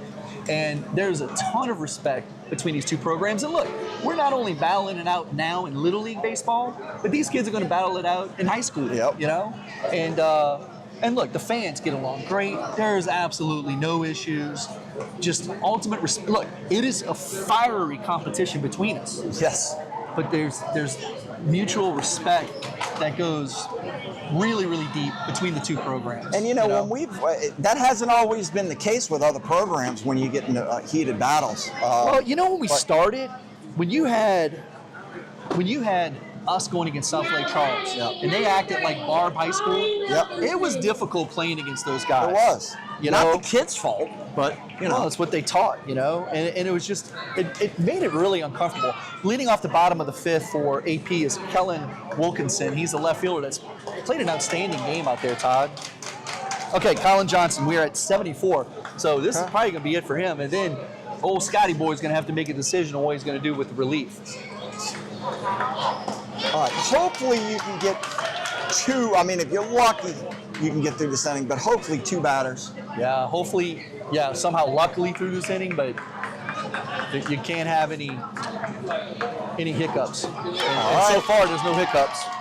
He looks like he's finally settled in, Coach Scott. It only took him four innings, but look, 3.5. Look, he has battled like no other 11-year-old I've ever seen battle. No. And even though he hasn't had his stuff today, the kid has continually fought. He's been pitching under duress the whole game, and yet he's still throwing a shutout. And I'm going to tell y'all out there, it's 105 degrees out here right now. Well, on the turf, there's no telling how hot it is. Nice pitch. Yeah, he's now dialed in, Todd. Yep. I think if we were to make it to the next level, I have to tell Scott, go throw him about 60 pitches in the bullpen before you let him out there. He's thrown 5 straight strikes, and I'm not a jinx kind of person, but I probably shouldn't have said that. But when he came in against Lafayette, he was throwing strikes immediately. That's what we said. It's uncharacteristic of him to be missing that much. Oh, sorry, I missed this kid. Now batting is Trace Pierce. He's the first baseman for AP. Oh, he just hung in there. All right, what are we at now? I hate to keep asking you as far as pitch count. Well, okay, so that's 7 pitches, so we're at 81. Okay. If he's fortunate enough or 80. This would be maybe the 81st pitch or so, 82nd pitch. We just need to get him out in the next couple of pitches so we can at least let him throw to another. Oh, my goodness gracious. Woo! He hit the ball. Ball looked like it slipped out of his hand, actually, and it's hot out there. Go to the rosin bag, Mr. Johnson. All right, here we go. 1-2 count. 1 out. Ball's up. Ball's up. All right, you probably need to get, we're getting close to where he'd need to get it out, like on this pitch, to be able to throw to another guy.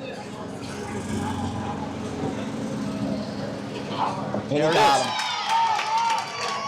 Todd, that's 4 strikeouts in a row. All right, listen to that. 4 strikeouts in a row after having a tough day. So Coach Lagasse just check the scoreboard, just check the scores table and make sure how many pitches we're at. All right, now batting is Towns Meir. 2 outs here in the bottom of the 5th inning. Eastbank leading 4-0. Eastbank needs to defeat Ascension Parish twice. The winner is going to advance to the Southwest Regionals in Waco, Texas. Every other team is already set for Waco. This is the last one. I wasn't aware of that. Yep. All the teams All right, so this is definitely his last batter of this game. Yeah, this is definitely it. 1-1 count. I am so impressed with the kid because we talked earlier, like when we were talking to Coach Schecksnyder, it's not about how does a kid react when he's striking out everybody. That's easy. How does a kid react when he's dealing with some adversity? Yeah. And Colin Johnson has dealt with adversity the whole game and has been unflappable. That's gonna be it. Nice play. Oh wow, what a dig! Oh my goodness gracious, what a play! All right, for Ascension Parish, no runs, no hits, no errors, no runners left on base. That's probably going to close the book on Colin Johnson. We'll check the pitch count here in a second.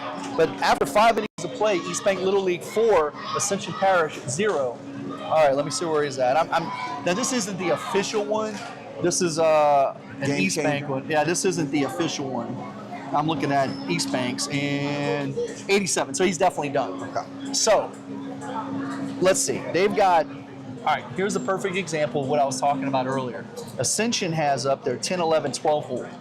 I don't want, because whoever pitches can't pitch in the next game, which is going to be probably about 45 minutes after this one. So whoever pitches can't pitch in this game, the next game. Right. So I'm throwing a kid that I know is going to get up there and throw strikes. Let him hit it. Maybe we get lucky and get a strikeout. It doesn't matter. But let him hit the ball, right? Because it's turf field. It's hard to get on base. We don't want to burn anybody that we may possibly need to win the next game. If I'm betting, I'm either going Marley Pettit. No way. Marley's going to be using relief. Next game. Okay. Yeah, there's no way they're throwing him. Or what about Rouse? Well, I think it's either going to be Rouse or Bartlett. I think it will be whoever. If he's going to start Cristiano, if Marley's in relief, whoever the next guy in relief is, whether it's Bartlett or Rouse, it's going to be the other guy who's going to be the one to probably come in and throw. Oh, well, you know what? He may throw Ren Surkoff. So now, well, speaking of Ren, now batting, Ren Surkoff, he hit an absolute laser to the third baseman last time that doubled us up in the third inning. Ren's turning on the ball hard. Ren has before our eyes. Now, we didn't see him play in district, but Ren has become a man, Todd. Yes, he has. You've seen him grow since the beginning of this tournament. 100%, man. You see, he's full of confidence right now. That's going to drop. Huh? Oh, no, Coach. No. He just laid up there. Yeah. Okay, Ren's out for the first out of the inning. Number 2, Spencer Curl. All right, now back to the top of the lineup, Todd. This is Spencer Curl. This is the kid we were talking about earlier. That, anything on the ground is a good chance he's getting the first base. yeah, arguably the fastest kid I've ever seen play in Little League. If not the fastest, there may be somebody equal to him. There's nobody faster than him. And he proved that when he scored on that pass ball, which was in the second inning. All right, get down. Nice job. Base hit. Hey, that's the dude we want on base right there. And you know what? He's been struggling a little bit this tournament. I'm not saying he's had a bad tournament. He's been struggling a little bit at this tournament. That base hit right then gave him a load of confidence. You don't remember that dude hitting 2 bombs over the left field setting in Sulphur? Since the Sulphur game. Let me fact check you there, Todd. All right, now batting for Eastbank is the pitcher of record now, even though he's got to come out the game, is Colin Johnson. Colin's 0 for 2, hit a line drive his last time at bat to the shortstop. I dropped the shoulder. 2 outs. But you know what happens here. Now, guess what? Last time at bat, they pitched around Cristiano. They can't pitch around Cristiano this time. And the thing is he hits anything remotely in the gap, it's an RBI because Spencer's going to score. Yes. And he runs well, too. They're going to throw him a curveball to start. They did not. They threw him a fastball outside. They have not been giving him a lot to hit. But you can't. You got to go after him because you can't put Spencer on second base. Another ball outside. He's nibbling. Yeah, I mean, personally, I would go after him in this situation because, again,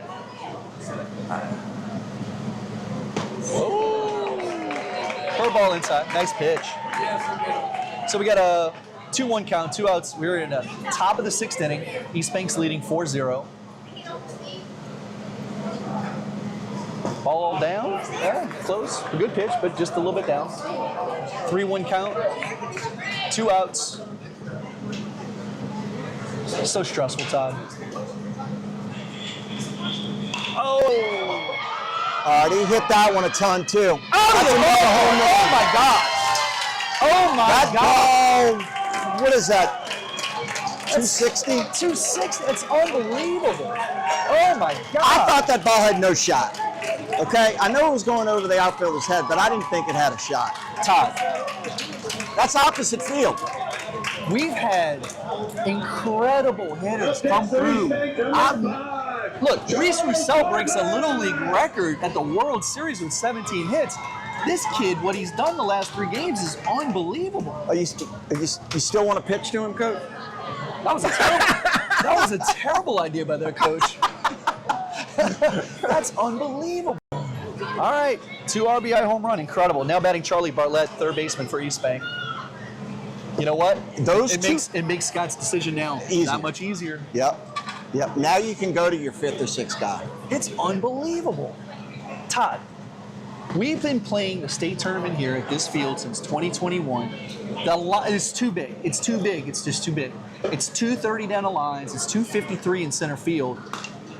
Boy, did he turn on that ball. He almost smoked that guy walking down the walkway. He is a strong kid. Hey, 253 in center field. We've been playing here since 2021. That is the 3rd home run we've ever seen hit out of this ballpark, and Cristiano has 2 of them. and 2 consecutive days. It is unbelievable. And think of the players and the athletes that have played in this tournament. Yep. It's unbelievable. That ball just kept going. I didn't think it was getting out. And you're right, it just kept coasting out. There's really no win. No win. 2-2 count, 2 outs. Top of the 6th. Eastbank now leading 6-0. Strikeout there. All right, well, 2 runs on 2 hits. No errors, no runners left on base. As we go to the bottom of the 6th, Eastbank 6, Lafayette 0, and they are going with Rouse, Coach. They're going to go with Rouse.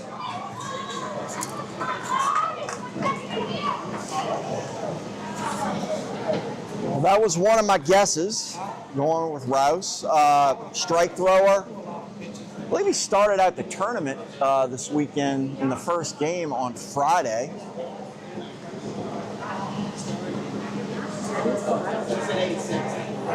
All right, had some kind of crazy thing came up on our computer there about our live stream. Let me make sure we're still good to go here. I guess we're still streaming. What was it, Coach? I didn't see it. Something with the OBS system. I mean, it seems like we're doing okay. Gives us the opportunity to thank Supreme Toyota in Hammond and Kyle Gode, the GM there, for sponsoring our live stream. This is our 10th game right now in the state tournament, Todd. Wow. Well, since we did 3 2 days ago in one day. And one of the games was a Challenger game, which was the best game of all, right? Yep. Thank you to Brian Mollisson from Lafayette Little League for doing such an unbelievable job with the Lafayette Challenger program. Bossier came down to play him. Just an incredible event. It's for physically and mentally disabled adults, some children, I guess, that are playing. And it's always a special event. We're always a part of it every year. Well, it puts everything into perspective. And, and our kids go out and participate in that game every year. And, they come away. And, we didn't this year. We didn't this year because Bossier drove down, that's a good 4-hour drive for Bossier. And how fun is that? They come down, stay in a hotel, enjoy themselves. They're all wearing the same uniforms, like the All-Star uniforms.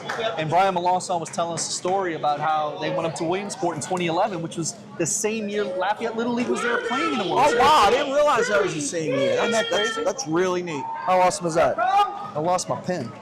Oh, there it is. All right, here we go. We in the bottom of the 6th, Eastbank leading 6-0. Rouse does what he's supposed to do and comes in and throws a strike right off the bat. Now batting for Ascension Parish is Cohen Simino. He's their third baseman. Just throw strikes, big boy. A little down. I'm sure AP's in there taking strikes. And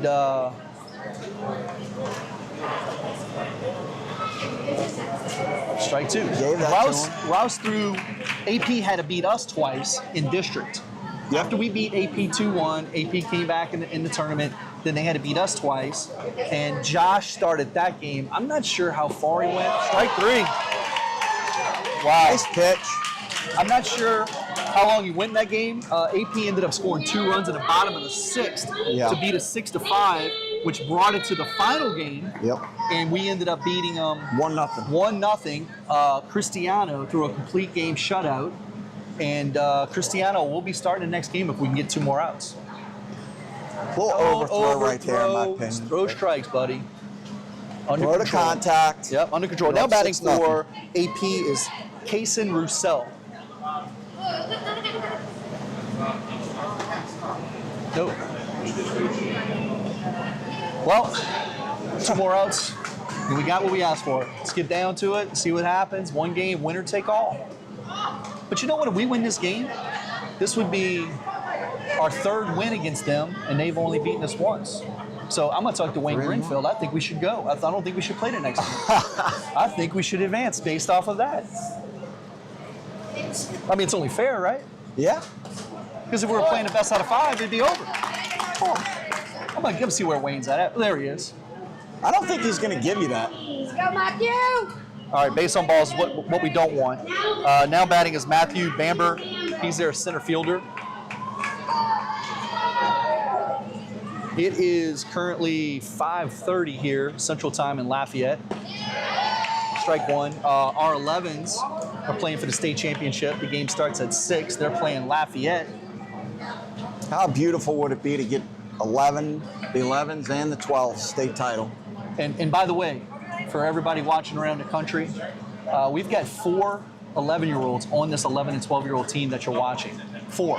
And one of them was the starting pitcher. They threw 5 innings of shutout baseball. One of them's the catcher. One of them's the second baseman. And one of them is a shortstop. And we have our 11-year-olds playing for the state championship in 30 minutes. Future looks bright. Under control. Under control. So we got a 1-2 count, 1 out. Once again, we're in the bottom of the 6th inning. Eastbank's leading 6-0. We need to beat them twice. This is the first game. Get the out. Good job. Safe at first. Got the leadoff runner. One more out to go, Coach Frazier. Yeah. Okay, look. Hey, here's your old continuous batting lineup. Yes. Their leadoff hitter's coming up for only the 3rd time. And we only made it to the 4th hole the 3rd time. Yeah. So now batting is Rafe Cantro. He's the one that's been pitching, doing a fine job for Ascension. Really, he did a great job for Ascension. Unfortunately for him, and fortunately for us, Cristiano got a hold of one. That should be it. All right, ball game. All right. So no runs, no hits, no errors, 1 runner left on base. So the first game is done. Eastbank Little League wins 6-0. Colin Johnson, what can you say about that? I mean, I didn't think an 11-year-old was capable of doing anything like that. It's unbelievable. And you know, he didn't have his best stuff, but that shows you the level of character and fight that this kid has, and he kept fighting back and going, coming through. It's incredible. Yeah. So let's do this. Let's take a break. Take a break. We're gonna have to charge our microphones. Yeah, so we don't screw that up again like the other day. So thank you to everybody listening. We're going to jump back on. The game is supposed to start at 6. I'm not sure if we're going to start in 30 minutes, but we'll be back on right before 6 for the final game, winner take all. The winner's going to go to Waco to represent the Southwest Regional. So we'll be back on right around 6 o'clock.